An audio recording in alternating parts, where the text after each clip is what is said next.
Hi guys, welcome to Tuesday. We're back outside again today. I have been promising for a while to put together a warm-up and cool-down video, so I thought I'd take the time to do that today.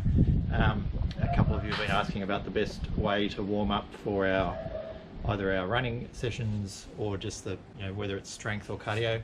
So I've got a bit of an all-purpose warm-up routine and an all-purpose cool-down routine. Each one takes around 5 to 10 minutes. We're going to take around 5 minutes for each of them today, just to show you what needs doing. But basically, if you want to get a little bit warmer, if you've got a higher intensity session going, or if you need to spend more time cooling down, you can run through them twice, or you can take longer in each of either the warm-up or the cool-down stretches. So it's all pretty straightforward. We're going to start with our high knees to start. So we're going to just getting those knees right up near hip level. In the first round, maybe they don't get up quite as high, maybe you're a little bit more relaxed through this first set, but just effectively running on the spot, making sure you're moving your arms at the same time, getting those knees up close to waist level, and just keep making sure those feet are coming out in front, so they're not coming up underneath your backside. That's going to be the next thing we look at. They're coming up in front. You can almost see your toes over the front of your knees. Okay, and switching back into jogging on the spot, just a nice gentle jog, keeping the legs turning over. We want to keep moving through this whole warm-up routine. And now we're going to heels to backsides. So try not to flick. So you'll see I'm drawing my heels up underneath my backside. Knees are still coming out in front a bit. I'm not sort of keeping them level with my body and flicking the heels up. That's a different sort of movement. Particularly when you're warming up, that risks doing a little bit of damage to your quads. So you want to move them out in front. It's a drawing up. You're actually warming up the hamstrings as well as the quads, so front and the back of the leg during this movement. Drawing them up underneath, gradually picking up the pace. Again, through this first set, maybe you're not getting them all the way up. Maybe they're just coming part way as you warm up into those muscles. And for 3, 2, 1, back to jogging on the spot. And now we're going back into our high knees again and change. So up into our high knees, getting them closer up to the waist level this time. If you didn't get get them there in the first round. Picking up the pace a little bit. We're gradually ramping up through this set. We're going to do 3 sets of each of these to get us through. As I said, if you want to go for a little bit longer, when you're warming up, it's going to get you a little bit warmer, a little bit more ready to start in some of the higher intensity stuff, or if you've got a longer set coming up. And changing back to jogging on the spot. For 3, 2, 1, into our boots to backside again. So drawing those heels up. We can call it heels to glutes, boots to backside, heels to just underneath your butt, whatever you want to call it. The effect is still the same. So again, you've picked up the pace a little bit this time. Hopefully you're getting those heels a little bit closer just to that crease at the bottom of your butt cheek, up as high as you can. Remembering to draw up rather than flick. For 3, 2, 1, back to jogging on the spot. We've got 1 more round of each of these. And changing into high knees. Last round now, so this time they're definitely up at waist level. Up nice and high pace, high cadence, driving with those arms as well. Making sure you're moving your arms through all these movements. It's going to help you warm up through the shoulders, help you warm up through the chest a bit as well. So we're aiming to warm up the whole body through this sort of activity. For 3, 2, 1, back to jogging. We've got 1 more round of our heels to glutes to go. And change. So drawing them up. Still driving with those arms. Trying to get no gap between your calf and your hamstring. Really closing that leg up at the top of the movement. Getting it up as high as you can. High cadence with the feet. Starting to run out of breath a little as the heart rate starts to pick up. And slowing down. Steady there. Slow jogging. And steady. So standing still. Feet are together. Hands are on our knees. Now we're going to try and make big circles with our knees. Hands are on the knees. Keeping them together. Notice my feet aren't rocking and rolling. So trying to keep the soles of your feet flat. You're making as big a circle as you can. Directing the circle with your hands, controlling those knees. There should be a few crack and pops going on. You're get the nitrogen out of the joints, move things around, get those tendons warmed up, get the ligaments warmed up, both in the ankles and the knees, particularly here. So you can drop down a little bit more if you want to, get a deeper squat through this. And we're going to change directions. So the circle now going the other way. Just making sure we're getting as much movement into these joints as we can. So we're only going to do one round of these. As I said before though, if you're feeling particularly tight, go for a bit longer in these, or do 2 more rounds with changing directions. But for now we're going to go into our next movement, which is standing up straight. We're going to come up on our toes and back on our heels.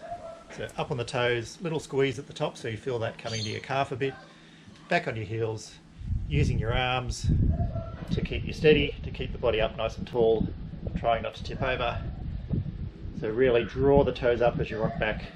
A little bit harder in these feet than yours, but draw the toes up as you rock back. Draw the heels up as you come forward onto those toes. So just for 5 more seconds on these, we're going to keep the movement going. 3, 2, 1, but now we're going to sink down so we've got bent knees.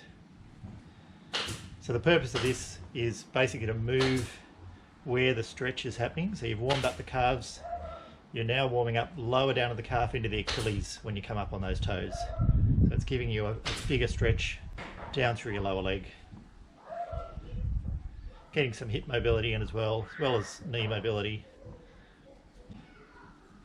For 3, 2, and 1. So we've got one more in our warm-up here, or one more set of movements in our warm-up.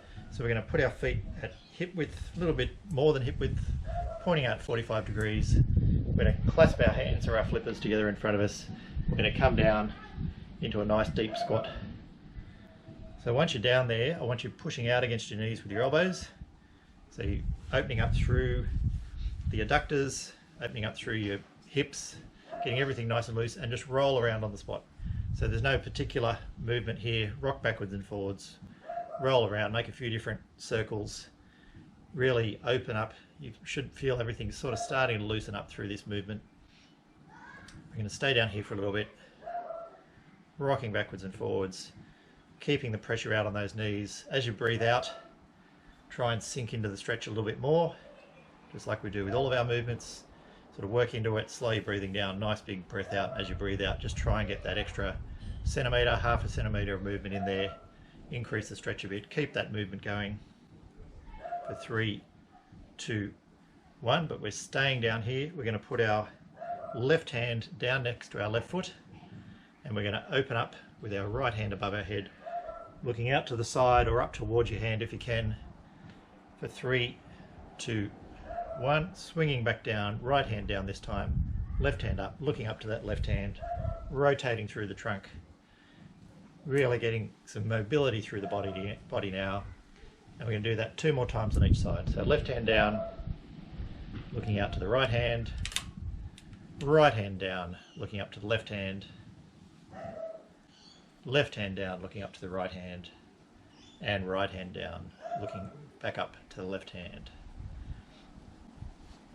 Then standing up, just to shake everything out, we're going to do 3 nice deep squats. So all the way down, all the way back up. 3 times, 1 more. Shake out the legs. And just to get our arm movements, so we're going to work into our shoulders now, so legs are nice and warm. Just keep them moving through these, but rolling your arms forward. So arms come out, rolling them up, so the arms go past, your biceps go past your ears, back down past your hips at the bottom. Nice big movements, gradually picking up the pace. Stretching as tall as you can as you roll through for 3, 2, 1, slowing down. So don't just stop, slow the movement down and then change directions. Back the other way. Again, gradually picking up the pace, stretching out tall, getting those biceps up past the ears, back past the hips at the bottom. Picking up the pace. Faster again for 3, 2, 1. Okay, now with our hands out in front, one arm up, one arm down. So nice and straight, pushing away from the shoulder with those fingertips, trying to get the arms as straight as you can. One arm up past the ear, one arm down past the hip, and switching them backwards and forwards. So really feel that open movement, 2 deliberate movements, opening through the shoulders, opening through the chest, keeping that chest nice and broad. For 3, 2, 1. Now that arms out again, up at shoulder level. So keeping them up at shoulder level, crossing them over in front, switching over which arm you have in front. Now the key here is not how far you can get your arms back, but it's how far you can get them back with them staying at shoulder level. So if you can't get them back behind you, that's fine. If you can't get them even back in line with your body and they're just coming out to here, just in front of you, that's fine. It's as far back as you can get them, or keeping them up at shoulder level, so none of these dropping them down. That's a different sort of movement and not one that we're looking to do here. We're increasing that mobility through the shoulders, up at the shoulder level. For 3, 2, 1. We're almost done. Last couple of movements now. So find a pole if you need one for stability. If you've got your one other workout buddy with you, family member that you're living with, and it's okay to put your hand on their shoulder, then grab them, put your hand on their shoulder for a bit of stability. But we're going to be swinging through with our legs. So you can do this standing if you've got your stability. Focus on a point a couple of meters in front of you. And we're just swinging through. So starting low, gradually picking it up. Keeping the leg as straight as you can. You'll probably get a bit of a bend in it as you go higher, which is okay. Again, we're warming up our hamstrings here. They've already been warmed up a bit, so this is just giving them that extra stretch. Getting the legs nice and loose now.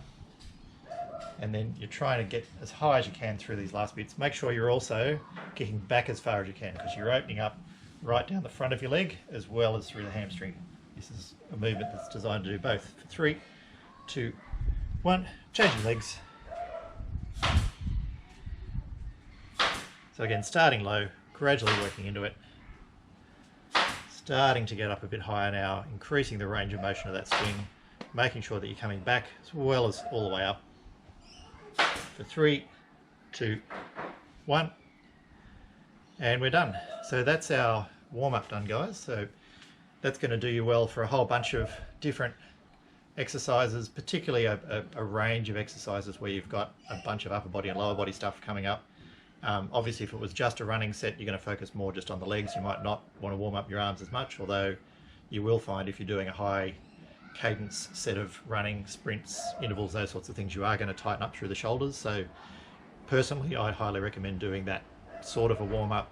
It's taken us about 10-12 minutes, pretty much before every sort of exercise that you do. You can cut it down, extend it, muck around with it, but that's, I just thought, worth giving you a bit of a demonstration. Now, I am going to give you a demonstration of the cool down after this, but obviously to do that, you'd normally be pretty sweaty and manky when you do that. So to make that realistic, I figure I better simulate that first. So give me 1 second.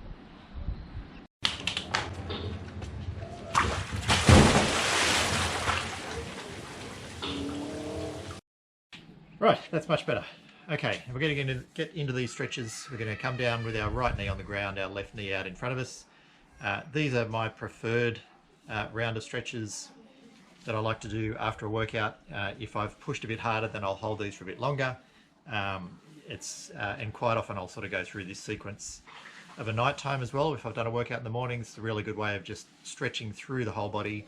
There's obviously a whole bunch of other things you should work on. If you've got specific tightness in your muscles, then you'll have specific stretches, I assume, that you're working on to work those parts out. But I find this one series particularly good as an overall stretch, sort of a go-to sequence. So we're going to start just like this, in this position. Left leg's out at 90 degrees. So right arm up in the air, left hand is down by our hip, sort of pointing straight down. Slide forward, so you want to tilt your pelvis forward, so it's not sort of tilting back, it's getting into a neutral to forward position. Sliding forward over that front knee. When you get there, that right arm, then bring it over the top of your head, so you're getting a stretch down the right hand side and sink down through the hips. So you're basically pushing your groin down towards the ground, pushing that knee forward. You should really feel that stretch through the groin, down into the front, into the right quadricep. Having trouble speaking here. And pushing into that stretch there.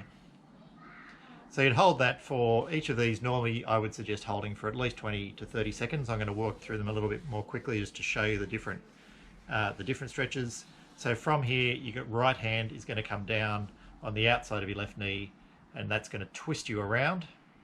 So you use that leverage to twist around, looking back over that left thumb. So trying to get back as far behind you as you can, again without causing any pain or overall discomfort, just getting into a nice solid stretch. So once that's done, you come back around to the front. That front knee slightly unlocked, but out straight on the heel, and hands are up by your non-existent ears, leaning forward at the hips, trying to keep that back straight and nice and tall. That's why we've got our hands up by our heads, so they're up there deliberately to keep that posture. Hinging forward at the hips. When you get as far forward as you can, pull back through the hips, and it should feel like you're trying to pull your shoe off against the ground. So that sort of feeling where you get home after a long day and you flick your shoes off by pulling them off at the heel. That's the sort of feeling that you're going for, and you should feel that kick right into your hamstring at that point. So that's that side done. We're going to replicate the same on our right side now. So left leg down, right knee out at 90 degrees, right arm down by our side, left arm up in the air. Get set in that position. So tilting forward through your pelvis, starting to slide forward over that knee, and then going into the full stretch with the left hand coming over the head, getting the stretch into the side of the body, sinking down through the hips as you slide forward. Nice and deep into that stretch. As I mentioned at the beginning, as you breathe out, just sink a little bit more into the stretch each time, even if it's just a centimetre or two of extra stretch you get. As you settle into it, all of your fibres, tendons, everything will loosen out a bit, allow you to sink a little bit deeper into that stretch, which becomes even more effective as you push on through it. So from there, just as we did on the other side, left hand this time comes down on the outside of the right knee, twisting around, looking back over that right thumb, twisting that torso round, twisting the upper body round, stretching out. This should feel really nice, particularly if you've done a lot of either upper body work or torso work. It's really good just to keep everything nice and loose so you're not going to stiffen up later on in the day. Coming back to the front, unlocking that right leg, so knee slightly bent, heel on the ground, toes to the sky, ears in front of the hands, or hands behind the ears if you prefer, hinging forward at the hips, and then pulling back through the hips just like you're pulling your shoe off against the ground, again kicking up into the rear of the leg through that movement. So from there we're going to stand up. I'll show you this front ways and side on, but front ways we're going to start by, so standing up straight, we're going to cross our right leg over our left leg. We're going to use the pressure of that right leg to keep that left leg as straight as possible. So you really want those legs pressed together, the back of your right knee pushing against the front of your left knee, and then you're going to hinge down at the hips. So you come all the way down, as far down as you can personally. You're trying to reach for the back of your rear leg, so the left leg for this first one, around the calf or the ankle, so wherever you can get to, and then folding over, pulling your forehead towards your knees, or your collarbone towards your knees. So you want to get down as far as you can, again without causing any major pain. This should give you a really nice big stretch through that hamstring, through your calf. Trying to keep that back leg won't necessarily stay straight for you, it doesn't for me. If you can, fantastic. If you can't, a little bit of a bend in it is fine, as long as you're getting that stretch down the back of the leg. And really just relax through the hips here. So sink, you're not trying to hold yourself up too tall, you're trying to bend right over, really get into that stretch. We're then going to stand up slowly so you don't get a rush of blood to the head, particularly if you have worked out hard before this. You're going to switch the left leg now over in front of the right. Exactly the same movement, this time reaching down for the back of the right calf, right ankle, folding over, nice big deep breaths again, sinking a little bit further into that fold each time you breathe out, making a little bit of extra room with that out breath that you can fold into. And then coming up, so obviously there's a bunch of other leg stretches that we can do. I just wanted to show you a few of the arm ones from here though. So from this point, you want to find a pole or a wall or something to hold on to, or your ISO buddy if you're allowed to be next to them and touching them on the shoulder, and we want to go into a quad stretch. So if you can do this freestanding, great. So in my case, I'm going to hold on to my left foot with my left hand. I'm going to make sure my legs are together first. So notice I'm not out here. I'm here and the legs are together or very close together. Pulling up nice and tall. Trying not to lean back or lean forward. And I'm trying to get that heel as close to my butt cheek as I can. When it's there, I'm going to push that foot into my hand to give that extra stretch. You should really feel that stretch kick in through here. If you're wobbling and you don't have a wall or something to stabilize yourself with, it sounds weird, but if you hold onto your right earlobe, pull down on your right earlobe, obviously that's a bit difficult for me at the moment, but the rest of you will presumably have earlobes. Pull down on that earlobe and that will stabilize you. Sounds weird, give it a try, I promise it'll work. And then we're going to switch over, do on the other side. If you are wobbling around too much, don't try and do the stretch freestanding, because you are then going to become a different sort of movement. You won't be as effective as getting the stretch. So I only do this if you can, nice and easily. Stay very still. Try and focus on a point a couple of meters in front of you. This time pull down on your left earlobe to keep steady if you need to, or just use that wall or brace to keep yourself up nice and tall. So from there we're going into our arms, which I know I said we're about to do, but I was lying. So arm across in front, thumb pointing down, hand not like a lot of people do this stretch, but like physics people do this stretch, where the longer the lever, the more the pressure. So right out near your wrist with this other arm, pulling back towards you, thumb pointing down, and importantly this shoulder away from your ear. So shoulders dropped, you're pulling back, and you should feel that right along through here. Nice big stretch through the outside of the shoulder. Again, holding 20 or 30 seconds. Same on the other side, arm across, shoulders away from your ear, pulling through that stretch. Now a chest stretch, I don't have an easy pole, at least in the camera field of view at the moment, but doorways, poles, walls, any of those sorts of things, you want to get your arm in like a cactus position, so elbows level with your shoulder. The wall should be pushing against your elbow and against your hand, so you want to push against that and step through. So that's why doorways are great for this, because you can step through the doorway, put the pressure against this arm, that will open up right through the chest through here. Important to keep that elbow and hand in contact. Then do the other side, so obviously other side of the doorway or other side of the wall. I can step through with the left leg in this case, turning away from the shoulder, getting into that stretch across the chest. You can also do that on the ground, so if you lie down on the ground with your arms in cactus position, so on the right I would kick my left leg over the top to sort of twist the body a bit, and that'll kick into that stretch across here, and then I do the same with the left hand, kick across, do the stretch across that way. The last one is just opening up through our neck and the top of our shoulders. So you're standing up nice and tall, your hands are clasped behind your butt, and then you're gradually bringing your left ear down to your left shoulder, holding it there. You want to, behind me, I'm pulling my hands across this way a bit, so it's pulling this right shoulder down and actually increasing that stretch. And I come back to the middle first. Really important that you don't just go from side to side or do any fast movements with your neck, where you've got a lot of those really fragile, easily injured bones and other bits and pieces. So you want to do these stretches slowly and deliberately, back up to the top and then over to the right. Again, this time I'm pulling across, so across with my hands, so that I'm getting an extra stretch down the side and at the top of my left shoulder here. And that's it. So that's all I wanted to take you through for today. Hope that's useful for you. Really recommend you doing those at the top and tail of your workouts, either mine or any other workout that you do. It's a really good way of making sure your body's warm and less likely to be injured during a workout, and also making sure you don't tighten up too much at the end. Again, that's part of overall injury prevention. The only other recommendation I'd have, and it's one that I follow regularly, is to go and get a regular massage, probably once a month, with a really good deep massage therapist. Obviously a little bit difficult in the current times. I'm not looking forward to my first session back, which I'm expecting to be extremely painful.